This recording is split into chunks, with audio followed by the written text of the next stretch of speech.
Ya está aquí con nosotros Mariano Gutiérrez, especialista en criminología de la Asociación de Pensamiento Penal. Mariano, gracias por este rato, buen día. Gracias por la invitación. Vos me decías, se fundaron hace aproximadamente 10 años como nucleamiento de pensamiento y es parte de esa serie de asociaciones creadas al cobijo y al clamor del efecto Bloomberg en forma contestataria, claro, digamos, a las reformas propuestas por el propio Bloomberg, que por entonces el Congreso y el Gobierno convalidó, digamos, en muchos casos. Exactamente. Y de una lógica legislativa que ya digamos, que se anunciaba desde el 99, pero que en ese momento se empezó a hacer costumbre, que era legislar sin atención a la coherencia de los códigos, legislar sin discusiones técnicas, sin atención a las cifras o a las políticas, sino legislar expresivamente, legislar, digamos, para la tribuna. Espasmódicamente, digamos. Espasmódicamente también. Correcto. Y, digamos, para la tribuna hay discursos de los legisladores en esa serie de reformas que dicen, sabemos que esto no va a servir para mitigar la inseguridad, sabemos que esto no va a bajar los delitos, pero nos volvimos más mediáticos y la gente lo pide y lo tenemos que hacer. Hay discursos transcriptos que son exactamente así. En aquel entonces el gobierno tomó parte de esa bandera. Después el gobierno fue a las cercanías y el cobijo del pensamiento de Zaffaroni hacia una lógica mucho menos proclive al discurso Bloomberg. Pero ayer la presidenta irrumpe en cadena nacional y establece una reforma del Código Procesal más dura, de la que muchos presagiaban, restala la reincidencia, habla de la expulsión de los extranjeros infragantis delinquiendo en la Argentina por 15 años, triunfa la tesis Berni, digamos, que dentro del gobierno había generado mucho ruido y mucho debate, inclusive de los sectores más progresistas. Exacto. Es decir, ayer la presidenta derechizó su discurso o aplicó el sentido común, o fue hacia donde los países van y efectivamente hizo lo que muchos esperaban. Voy a empezar por lo último, lo de esto, hacia donde los países van. Depende de qué países.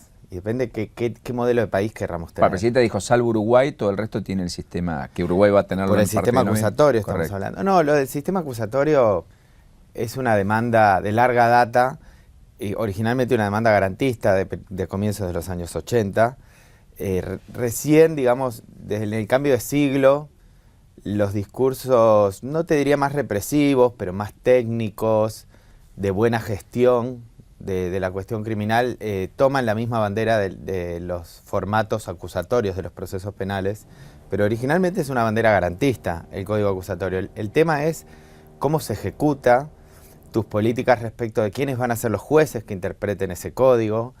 Digamos, no está, en realidad en la estructura del proceso, no está determinado per se cuál va a ser el resultado de tu política criminal, sino que hay gran parte de las cosas que no se discuten, y esto también es producto de, digamos, de ciertos triunfos de la academia jurídica, que logra instalar temas a partir de discusiones puramente jurídicas, y nos tiene ahora a toda la sociedad debatiendo cuestiones jurídicas como si fuera verdaderamente lo suficiente y lo importante para cambiar la realidad. O sea, ¿usted cree que es una condición necesaria y no suficiente? Y tampoco necesaria. Yo te diría, es una bandera muy importante porque, entre otras cosas, es cierto que, por ejemplo, la víctima históricamente ha sido una voz absolutamente desoída, sin ningún tipo de protagonismo en el proceso, y ahora va a poder cuyos intereses no existen, y el proceso acusatorio siempre le da más fuerza a las partes. Tiene otros problemas también, entonces por eso te digo, depende cómo se ejecute en la letra chica y sobre todo con qué tipo de política criminal lo acompañes. Por darte un ejemplo, este mismo proceso de reformas, o muy similar, se inició en el año 98 en la provincia de Buenos Aires, ¿no? Correcto. Entonces, primer mito, esto no está asociado a una buena gestión de la seguridad / inseguridad. ¿Cómo está hoy la provincia de Buenos Aires? Y sin embargo tiene un sistema mucho más moderno que el que tiene la ciudad.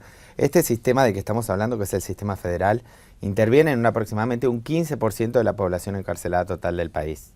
Quiero decir, es menor. O sea, el 85% queda fuera. Exacto, lo discutimos porque estamos en capital, lo discutimos porque todos, desde los medios, siempre son muy importantes las noticias del fuero federal, porque son además las que involucran a los funcionarios federales. Pero los delitos federales también son contemplados, exactamente, aunque se produzcan los en las delitos provincias. Federales, Narcotráfico, pues, trata, los graves, digamos. No, los delitos federales no necesariamente son los más graves. Correcto. Se supone que tiene que ver alguna cuestión de la complejidad o de la territorialidad, digamos, que involucra varias provincias o la transnacionalidad. Los criterios para establecer qué delito federal también son muy discutibles, pero sí, involucra a los delitos federales, que cuantitativamente son pocos, digamos. Deberíamos estar discutiendo el sistema acusatorio porque la mitad del país ya reformó sus sistemas procesales hacia sistemas acusatorios. La provincia de Buenos Aires decide, por decirlo así, o interviene en el 40% del encarcelamiento de la población total del país, y el sistema federal en el 15%. Entonces la incidencia no es tanta, lo que pasa es que simbólicamente tiene mucha centralidad el Código Federal. Pero si estamos hablando de delitos, digamos, no los delitos calificados de los funcionarios o los delitos del poder, que son sobre aquellos los que intervienen en el sistema federal, sino el delito callejero, que suele ser el que se debate en estas discusiones. Una violencia, La violencia callejera, los robos, etcétera. La violación también. Las violaciones. A mí me gustaría, calificado. Son los delitos que más presentes están en el imaginario colectivo y que más presentes están en los reclamos de castigo. Y esos delitos se van a seguir esos delitos se decide juzgando como hoy, en las provincias. En las provincias, porque cada provincia tendrá su propio código procesal. Tiene su propio código procesal y muchas están viviendo en este momento un proceso de reformas de un código a otro, o dentro del mismo código un proceso incesante de reformas como es la provincia de Buenos Aires. Entonces, la provincia de Buenos Aires modernizó mucho su código y adoptó un código acusatorio en el año 98. Y a partir de estos principios de celeridad, de rapidez en el proceso, ocurrieron dos cosas. Primero, que lo sumergió en un proceso de reformas permanentes. Cada año hay 3 o 4 nuevas leyes de reforma sobre el sistema judicial, lo cual trae mucha inestabilidad en el trabajo judicial. No se le dio autonomía a la defensa pública. Usted sabe que la defensa pública defiende el 80% de las causas que se dan en el fuero penal, porque más o menos es el porcentaje de personas que tiene escasos recursos para poder defenderse. Entonces, la provincia de Buenos Aires, al no darle autonomía a la defensa pública, la condenó a ser un mero auxiliar de la fiscalía. Entonces se mezclan los intereses y los objetivos entre lo que debería ser un servicio de defensa para garantizar la igualdad de las posibilidades de todos los defendidos ante el sistema, y lo que debería ser la institución que dirige la política criminal, que es la Procuración General de la provincia. En la provincia siguen mezclados. Entonces eso trajo muchos problemas, muchos errores de roles. Lo que se trata con estas reformas es que estén más claros los roles de cada parte del proceso, ¿no? Además de esto de darle más voz a la víctima, que esté claro que el juez solo va a juzgar y que el fiscal solo va a investigar. Pero esto solo funciona si el defensor solo va a defender. Y en lugares como la provincia, donde no hay autonomía de la defensa pública, el defensor también está coaccionado porque su jefe es la fiscal general.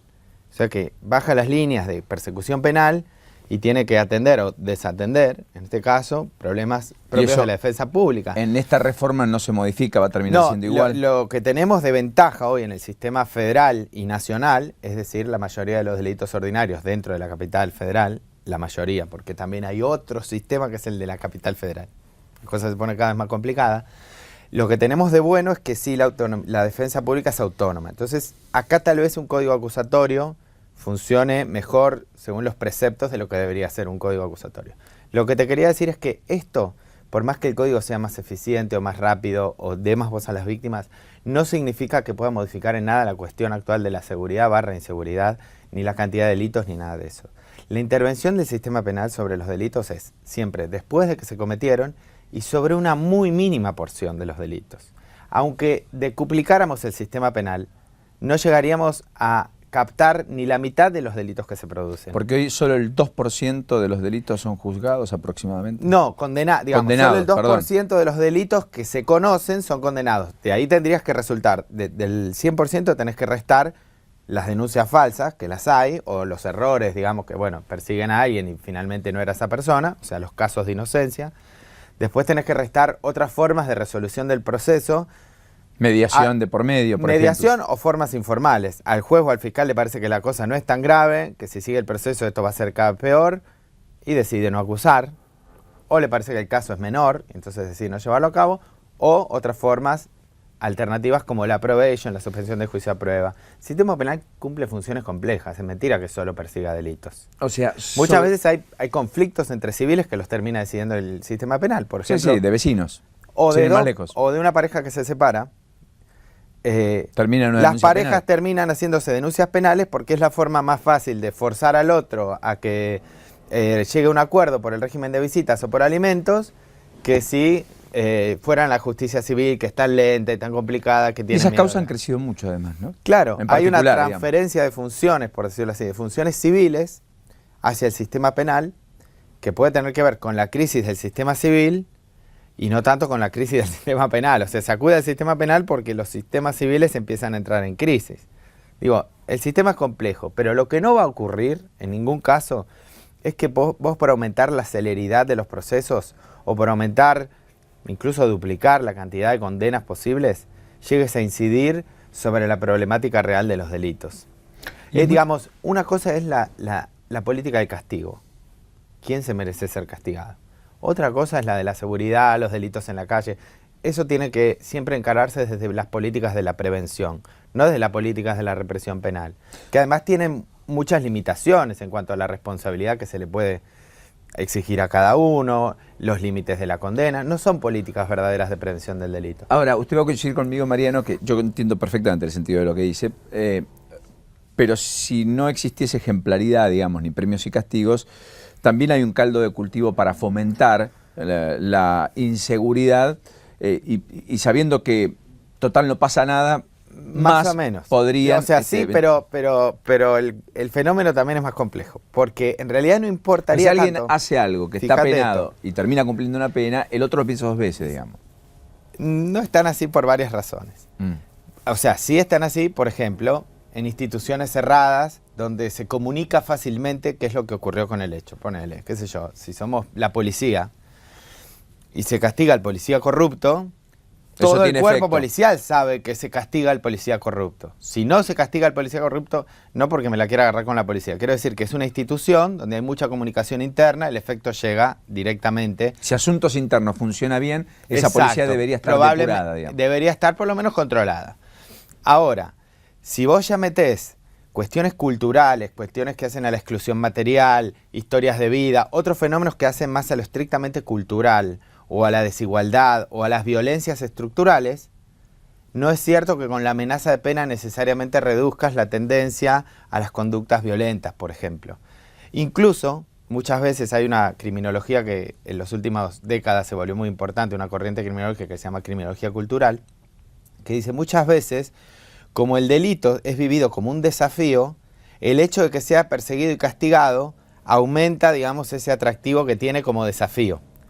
Entonces hay complejas variables que hacen que, primero, nunca puedas castigar tanto, porque nos tendríamos que castigar a todos permanentemente, entre todos, por cada pequeño delito que cometemos, porque también las clases medias cometemos muchos delitos permanentemente imperceptibles porque los tenemos naturalizados, también las clases altas cometen muchos delitos, ya no sé si imperceptibles, pero absolutamente justificados. Atrás de toda gran fortuna hay grandes crímenes, dice también un criminólogo norteamericano. Todos cometemos muchos delitos permanentemente. Entonces es una farsa eso de que se puedan castigar todos los delitos. Después, sobre estos delitos que hoy nos traen acá a debate, que son los delitos, por llamarlo así, de la inseguridad, como también intervienen otros factores culturales, nunca vamos a poder castigar tanto como para que eso funcione como política de prevención. Y si lo haces, estás optando políticamente por un camino de 2 vías posibles. Castigar más, por ejemplo, duplicar o triplicar la cantidad de presos que hay en el país, primero que es algo bastante cruel porque las cárceles nuestras son un desastre, pero de todas maneras te lleva a un camino de opción. ¿Cuánto te sale cada preso? ¿Cuánto del presupuesto tendrías que derivar para poder seguir ampliando el sistema penal, que de todas maneras está en un camino de ampliación de hace 20, 30 años? ¿Y cuánta de esa plata, de dónde la sacás? ¿A quién se la estás retirando? ¿Al presupuesto educativo? ¿Al de salud? ¿Al de policía?